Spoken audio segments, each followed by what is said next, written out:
cette véloroute, c'est la véloroute le long du canal d'Orléans, qui fait 78 km de long entre Orléans et Montargis, plus précisément entre Combleu et Chalette-sur-Loing.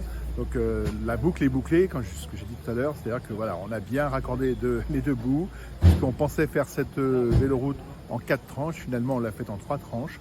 Alors le coût il est conséquent, parce qu'on est à plus de 20 millions d'euros, avec des bons financements, des financements de l'Europe, des financements assez conséquents, des financements de la région, des financements de l'État, ce qui a permis au département d'avoir, je dirais, plus de sérénité dans la réalisation de ce projet.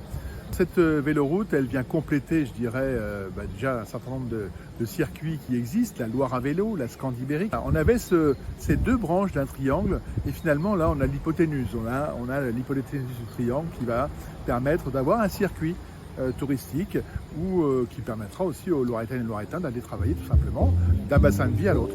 Il y a une grande différence entre les deux circuits, je dirais, entre les deux véloroutes.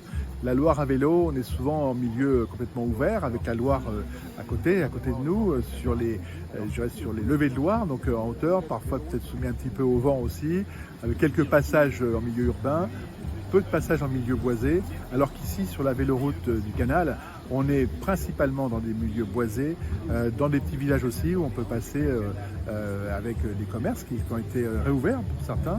Donc voilà, on a des circuits différents et je pense que les deux sont complémentaires.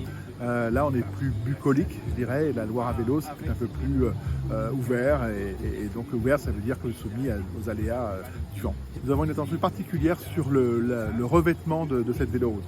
Le revêtement, il est de couleur claire, donc c'est un béton bitumineux qui est couleur claire parce que nous ne voulions pas que ça soit assimilé à une route, un ruban bleu marine en enrobé. Donc là, on a vraiment fait attention à la qualité du revêtement et cette véloroute, elle doit être étanche aussi, puisqu'elle doit rester, je dirais, carrossable le plus longtemps possible. Donc voilà, je pense que c'est la différence, elle est là aussi.